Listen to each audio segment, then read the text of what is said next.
وداعيا إلى الله بإذنه وسراجا منيرا مشكاة شريف 183 নম্বর পৃষ্ঠায়, তিরমিজি শরীফ 118 নম্বর পৃষ্ঠায় হযরত উসমান রাদিয়াল্লাহু আনহু থেকে বর্ণিত, তিনি বলেন, আনিল নবী সাল্লাল্লাহু আলাইহি ওয়াসাল্লাম قال قال خيركم من تعلم القرآن وعلمه। রাসূল খোদা সাল্লাল্লাহু আলাইহি ওয়াসাল্লাম ইরশাদ করেছেন, তোমাদের মধ্যে সেই শ্রেষ্ঠ, তোমাদের মধ্যে সেই শ্রেষ্ঠ যে কোরআন শিক্ষা করে এবং উহা শিক্ষা দেয়। আল্লাহু আকবার। পথভ্রষ্ট কয়েকটা আলেম তারা এখন বলতেছে কোরআনের পড়াই নাকি হারাম, নাউযুবিল্লাহ। আর উসমান রাদিয়াল্লাহু আনহু বললেন, কোরআন পাক শিক্ষা করে সেই শ্রেষ্ঠ ব্যক্তি যে কোরআন শিক্ষা করে উহা শিক্ষা দেয়। আল্লাহু আকবার। এবার আরো শোনো, তিরমিজি শরীফ দ্বিতীয় খণ্ড 119 নম্বর পৃষ্ঠায়, মিশকাত শরীফ 186 নম্বর পৃষ্ঠায় হযরত ইবনে মাসউদ রাদিয়াল্লাহু আনহু থেকে বর্ণিত, তিনি বলেন, ক্বালা রাসূলুল্লাহ সাল্লাল্লাহু আলাইহি ওয়াসাল্লাম মান ক্বারাআ হারফাম মিন কিতাবিল্লাহি ফালাহু বিহি হাসানাতু ওয়াল হাসানাতু বিআশরি আমসালিহা লা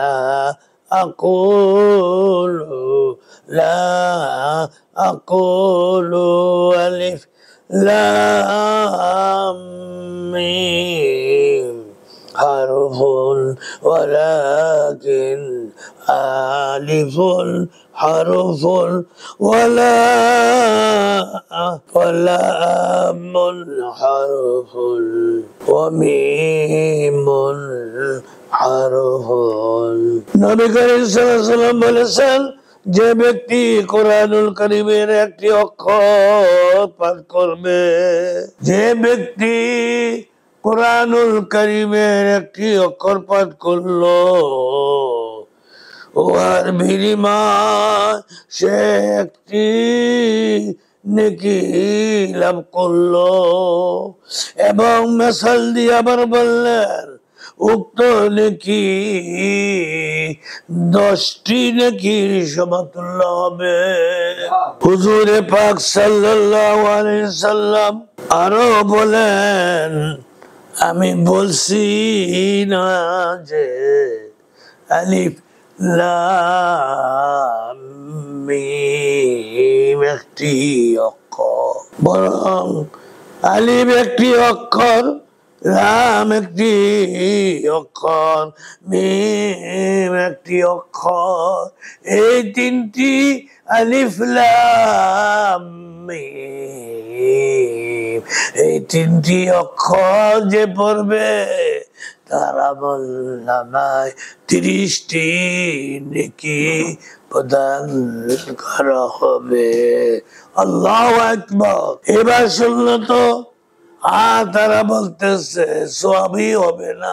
আরো শুনুন, এবার বুখারী শরীফের দ্বিতীয় খণ্ড 751 নম্বর পৃষ্ঠায় 483 নম্বর হাদিস, মিশকাত শরীফ 184 নম্বর পৃষ্ঠায়, মুসলিম শরীফ প্রথম খণ্ড 272 নম্বর পৃষ্ঠায় হযরত ইবনে ওমর রাদিয়াল্লাহু আনহু থেকে বর্ণিত, তিনি বলেন, ক্বালা রাসূলুল্লাহ সাল্লাল্লাহু আলাইহি ওয়াসাল্লাম মাযালুল মুমিনিল্লাযী ইয়াকরাউল কুরআনা মাযালুল উতুরুজ্জাতি রিহুহা তাইয়িবুন ওয়া তা'মুহা তাইয়িবুন। আল্লাহু আকবার। রাসূল খোদা সাল্লাল্লাহু আলাইহি সাল্লাম বলেছেন, সেই মুমিনের উপমা, সেই মুমিনের উপমা যে কুরআনুল কারীম পড়ে, যে কুরআনুল কারীম পড়ে যেন তুরঙ্গ পথ। কোন কিতাবে আছে দেখো, বুখারী শরীফের দ্বিতীয় খণ্ড 707 নম্বর পৃষ্ঠা 4868 নম্বর হাদিস খানা দেখো। ওই মূর্খের দল, যে মূর্খ আলেম নামদারি বলো যে কোরআন পড়লে সওয়াব হবে না, হাফেজ হলে সওয়াব হবে না, এই হেফজখানা প্রতিষ্ঠা বন্ধ করে দিতে হবে, এইসব অসভ্য ব্যক্তিদের বক্তব্য শুনে আমি আর ঠিক থাকতে পারলাম না, আমি আর ঠিক থাকতে পারলাম না। অসুস্থ অবস্থায় যা বলতেছি শোনো, রেফারেন্স দিয়ে, হাদিস শরীফের রেফারেন্স দিয়ে বলতেছি শোনো। এবং যারা আলেম হয়েছে অথচ এই বিষয়ে গবেষণা কত সময় পান না, মাত্র দুই একটি কথা বলি, ফেসবুকে এসে কথা বললেন। আবার অনেক হাফেজ সাহেব আছে এ বিষয়ে অজ্ঞ।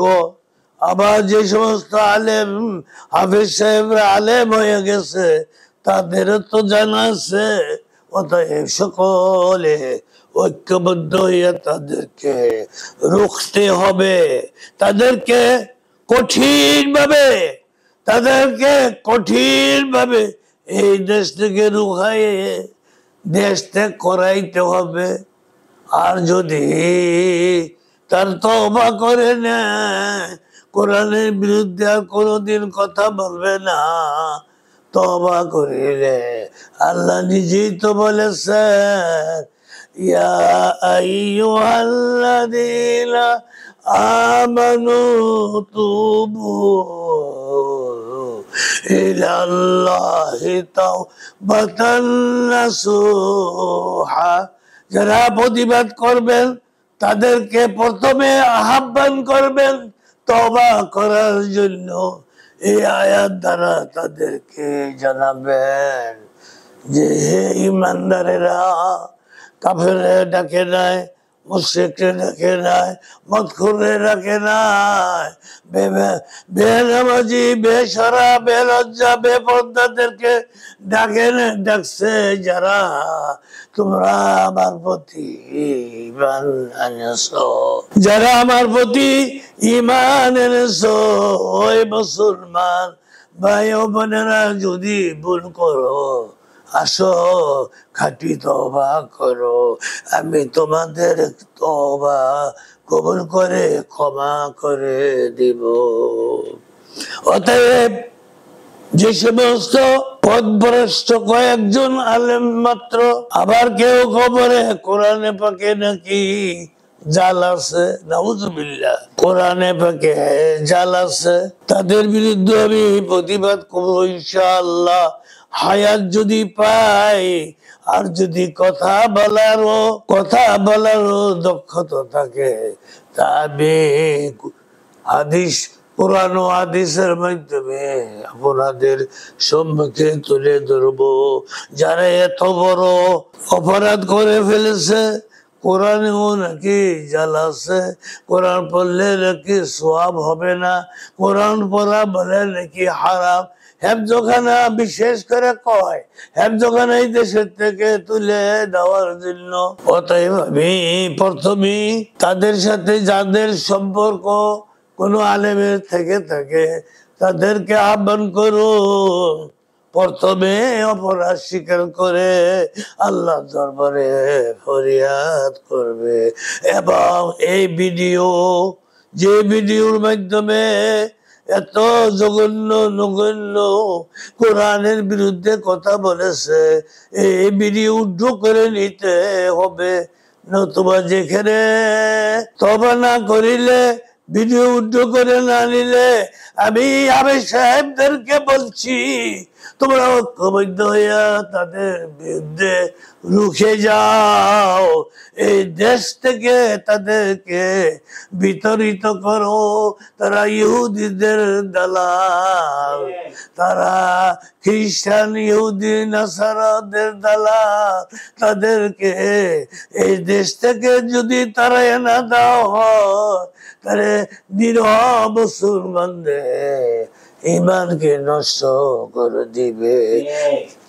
আসুন, আরেকটি বুখারী শরীফের হাদিস রয়েছে, সেই মুমিনের উপমা যে কোরআন পড়ে না যেন খেজুর যার কোনো গন্ধ নাই, তবে ওর স্বাদ উত্তম। কাদের কথা বলছে?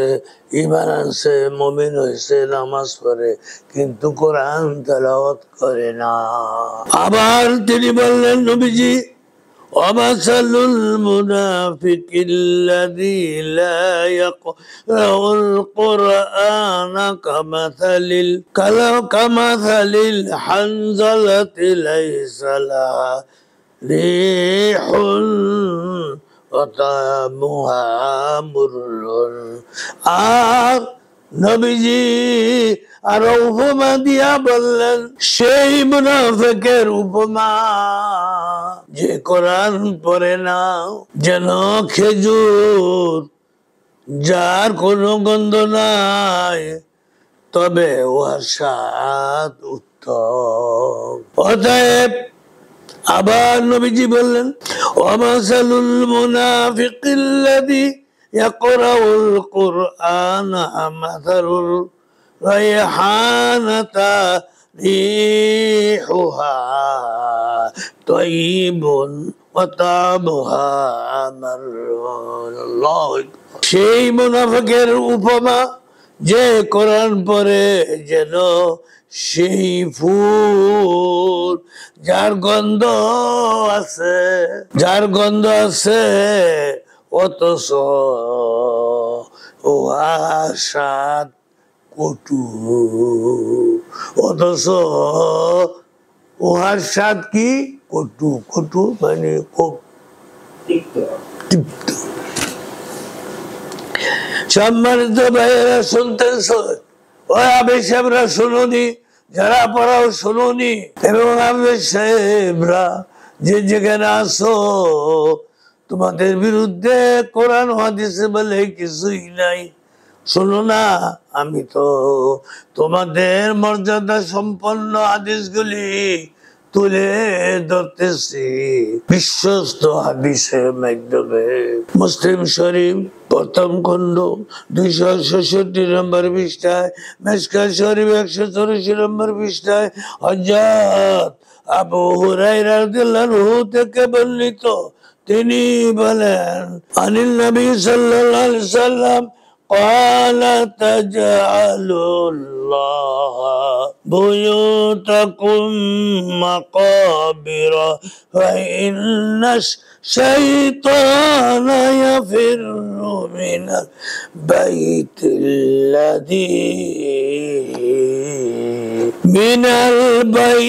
الذي يقرأ فيه সূরাতুল বাকারা। আল্লাহু আকবার। অর্থাৎ রাসূল খুদা সাল্লাল্লাহু আলাইহি ওয়াসাল্লাম বলেছেন, তোমাদের ঘরসমূহকে গোরস্থানে পরিণত করিও না, উহাতে কোরআনুল কারীম পড়িও। ও মা বোনেরা, ঘরে কোরআনুল কারীম পড়িও। আল্লাহু আকবার। শোনো এবার কি বলে নবীজি, কেননা শয়তান সেই ঘরতে পালায়, সেই ঘর হতে পালায় যাতে সূরা বাকারা পড়া হয়। আল্লাহু আকবার। শয়তান থাকতে পারে না।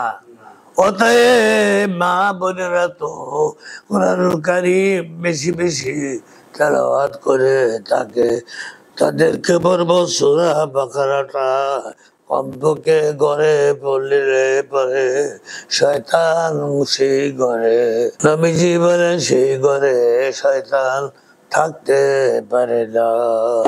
এইবার একটি হাদিস শুনুন, মুসলিম শরীফ প্রথম খণ্ড 271 নম্বর পৃষ্ঠায়, মেশকাত শরীফ 185 নম্বর পৃষ্ঠায় হযরত ইবনে আব্বাস রাদিয়াল্লাহু আনহু থেকে বর্ণিত।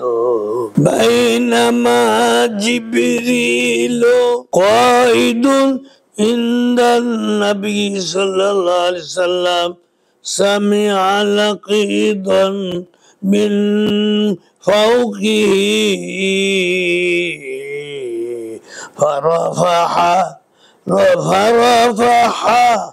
রা'সাহু فقال هذا ياب من السماء فتح يوم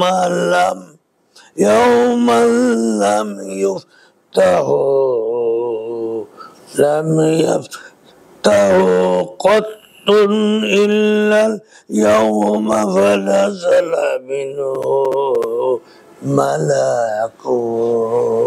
নবীজি বলেন এক সময় হযরত জিবরাইল আলাইহিস সালাম নবী সাল্লাল্লাহু আলাইহি সাল্লামের নিকট উপবিষ্ট ছিলেন। এমন সময় উপর দিক হতে একটি দরজা খোলার শব্দ শুনলেন। তিনি উপর দিকে মাথা উঠালেন এবং বললেন, আসমানের এই যে দরজাটি আজ খোলা হলো, ইহা জিকার পূর্বে আর কখনো খোলা হয়নি। নবী সাল্লাল্লাহু আলাইহি সাল্লাম বললেন, তা হতে একজন ফেরেশতা নেমেছিলেন। فقال هذا ملك نزل إلى الأرض لم ينزل قط إلا اليوم فسلم وقال أبشر بنورين أوتيته ما ثم يؤتهم التي قبلك فأجهة الكتاب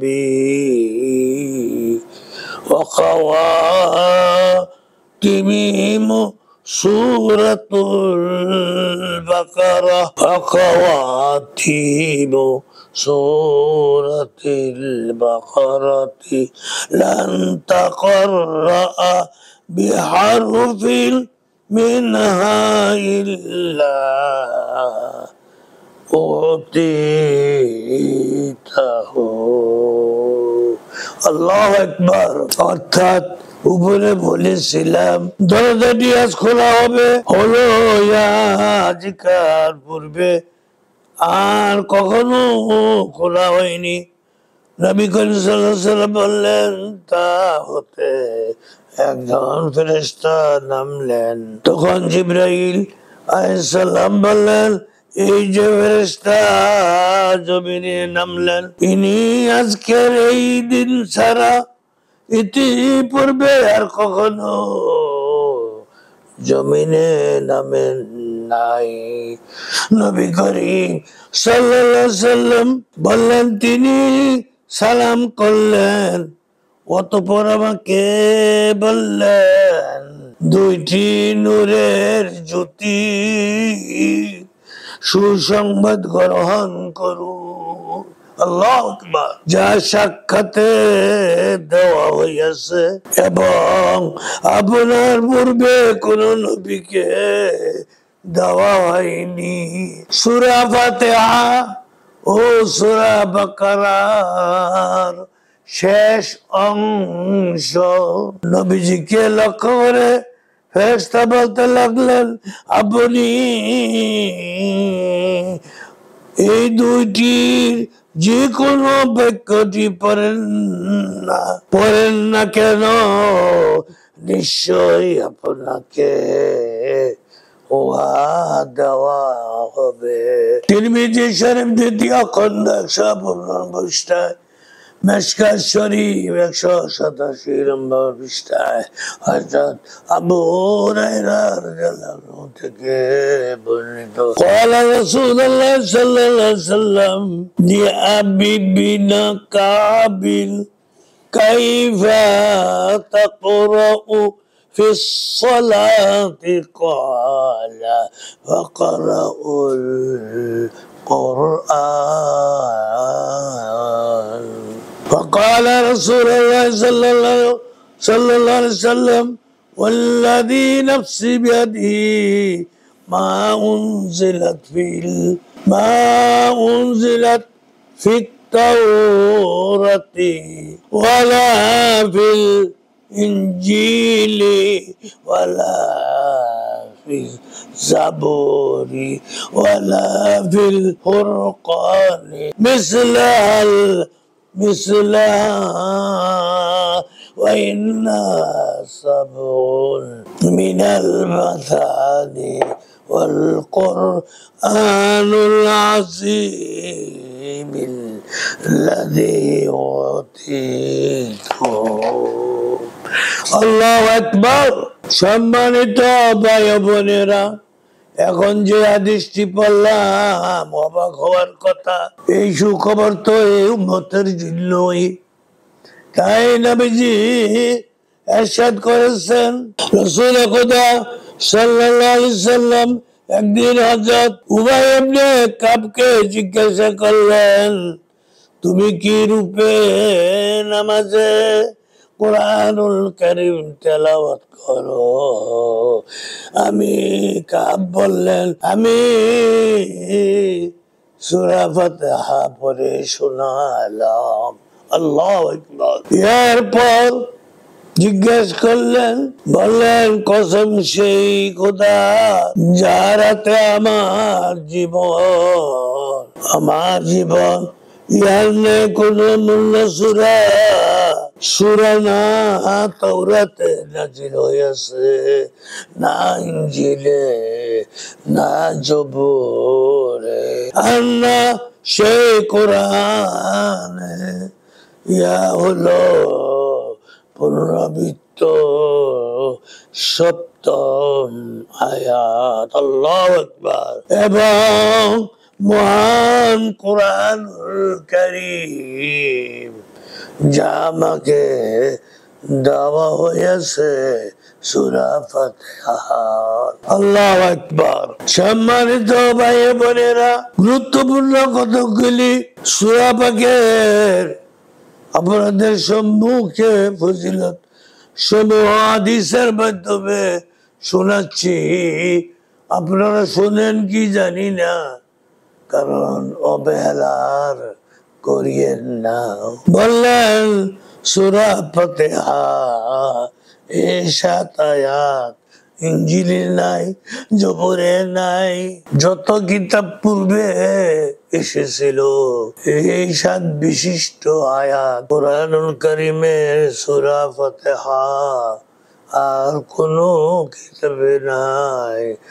সেই কুরআনুল কারীম আমাকে দেওয়া হয়েছে। আল্লাহু আকবার। দাওয়ানা আনিল হামদুলিল্লাহি রাব্বিল আলামিন।